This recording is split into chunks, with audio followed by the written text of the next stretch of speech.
Glória a Deus.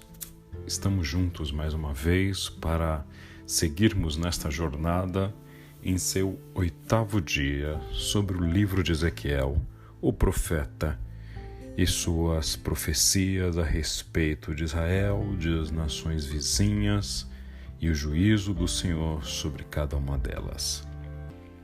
Inicialmente, hoje, no capítulo 28, Ezequiel nos fala a respeito de seu oráculo para Tiro. O rei de Tiro, segundo Ezequiel, teria sido acometido por aquilo que convencionou-se chamar de Síndrome de Lúcifer. Ele que em seu grande orgulho disse: "Sou um Deus, sento-me num trono divino no coração do mar." Mas o Senhor faz questão de lembrar a Ezequiel que este rei de Tiro é apenas homem, não Deus, embora se considere sábio como um. Este rei de Tiro, segundo a profecia de Ezequiel, o Senhor diz, morrerá de forma vergonhosa nas mãos de estrangeiros. Eu, o Senhor soberano, falei. Então, nos versículos 12 a 19, segue-se com uma descrição que alguns pais da igreja e alguns grupos de teólogos atuais, inclusive, associam-no com Satanás. Interessante notar que, durante esta passagem a respeito do rei de Tiro, a expressão em hebraico utilizada é Najid, líder, usado somente para alguns governantes judeus, para o Messias e para essa descrição de Tiro. Os versículos 12 a 19 são emblemáticos porque falam: você era um modelo de perfeição, cheio de sabedoria e beleza. Estava no Éden, o jardim de Deus. Suas roupas eram enfeitadas com todas as pedras preciosas, rubi, topázio e esmeralda, crisólito, ônix e jaspe, safira, berilo e turquesa, todas trabalhadas com cuidado para você sobre o ouro mais puro. Foram-lhe entregues no dia em que você foi criado. Eu o escolhi e o ungi como querubim guardião. Você tinha acesso ao Monte Santo de Deus e andava entre as pedras cintilantes. Era irrepreensível em tudo o que fazia, desde o dia em que foi criado até que se achou maldade em você. Seu rico comércio o levou à violência e você pecou. Por isso o bani em desonra do monte de Deus. Eu o expulsei, ó querubim guardião, de seu lugar entre as pedras cintilantes. Seu coração se encheu de orgulho por causa de sua beleza. Sua sabedoria se corrompeu por causa de seu esplendor. Por isso o atirei à terra e o expus ao olhar dos reis. Você profanou seus santuários com seus muitos pecados e seu comércio desonesto. Por isso fiz sair de dentro de você um fogo que o consumiu. Reduziu a cinzas no chão, à vista de todos que observavam. Todos que conheciam estão horrorizados com seu destino, pois você chegou a um terrível fim e não mais existirá.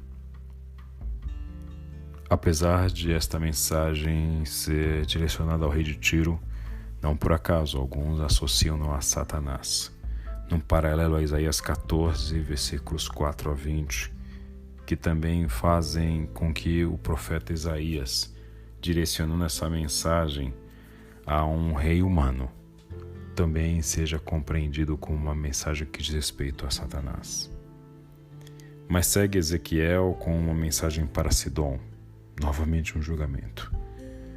E encerra o capítulo 28 deixando claro que a promessa do Senhor a Israel é de que ele voltará a viver em sua própria terra, a terra que ele deu a seu servo Jacó. Diz o Senhor: pois eu os reunirei das terras distantes onde os espalhei, e diante das nações do mundo revelarei minha santidade no meio de meu povo. Eles viverão em segurança em Israel, construirão casas e plantarão vinhedos. E quando eu castigar as nações vizinhas, que que os trataram com desprezo. Eles saberão que eu sou o Senhor, seu Deus. Segue então o capítulo 29 com uma profecia contra o Egito. Egito que não fora digno de confiança. Segundo as palavras do profeta, quando Israel o usou como apoio, você, Egito, rachou e lhe feriu o ombro. Quando Israel colocou sobre você o peso, você desmoronou e o fez machucar as costas. Por isso o soberano trará espada contra você. Segue ainda no capítulo 30 com essa lamentação sobre o Egito, em que o Senhor diz: chorem e lamentem por esse dia, pois o dia terrível se aproxima, o dia do Senhor. Este conceito de dia do Senhor é um conceito bastante presente no Antigo Testamento. E no Antigo Testamento traz a ideia de dia do Senhor, grande e terrível, como o dia de julgamento, como o dia de correção de rumos, como o dia de Israel se tornar símbolo do julgamento, do juízo, mas da glória de Deus. Israel sendo reerguido em sua história. Este dia do Senhor estava previsto para ocorrer. Eu, o Senhor, falei, diz o Senhor em sua profecia. E ele mais uma vez diz, eles saberão que eu sou o Senhor. Por várias vezes nessas profecias a respeito de outras nações, nós encontramos essa expressão, eu, o Senhor. Saberão que eu sou o Senhor. Eu, o Senhor, falei. Eu, o Senhor soberano. O Senhor deixa claro que apesar de todo juízo profetizado contra Israel, de todo juízo executado contra Israel, essas nações não tinham feito por sua própria vontade, mas dentro da permissão divina, fazendo parte de um plano divino, não fugindo aos limites deste plano, porque tudo, absolutamente tudo, estaria sob o controle divino dos planos do Senhor para o seu povo. É interessante porque este conceito precisa encontrar guarida na ideia que temos de Deus no governo. Quando pensamos em governo, estamos falando de um ente que executa ações voltadas para o bem comum, através do poder que ele detém. Deus tem poder.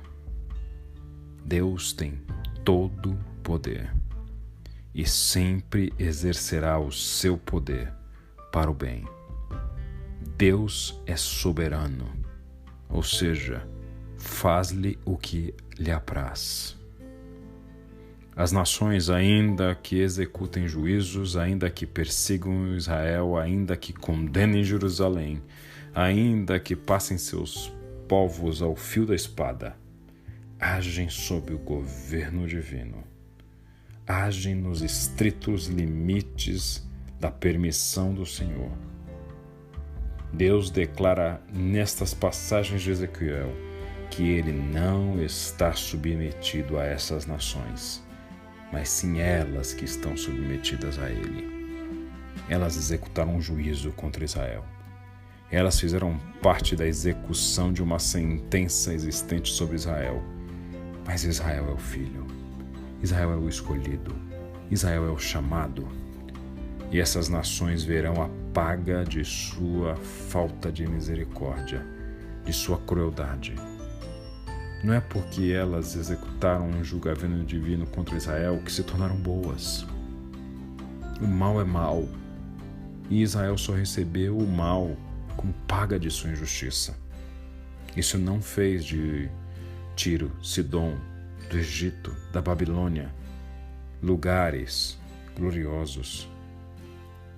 Na verdade, Israel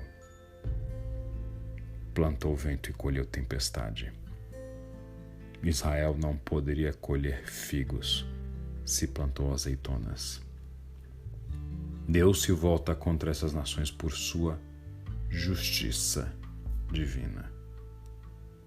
E isso deixa claro para nós que ainda que vejamos crises pelo mundo, ainda que vivamos em um tempo de pandemia, colapso, crise institucional no Brasil, eu preciso lhe dizer, Deus é soberano e os reinos da terra estão sob seu domínio. Ainda que possamos ver que o mundo jaz no maligno, o Senhor é Senhor de tudo, pois do Senhor é a terra e a toda a sua plenitude, como diz a sua palavra. Nesse momento que vivemos tamanha instabilidade política, institucional no Brasil, creia, o Senhor continua a governar. E como disse Jó, podemos ainda repetir, bem sei que tudo podes, e nenhum dos teus planos pode ser frustrado. Que Deus te abençoe.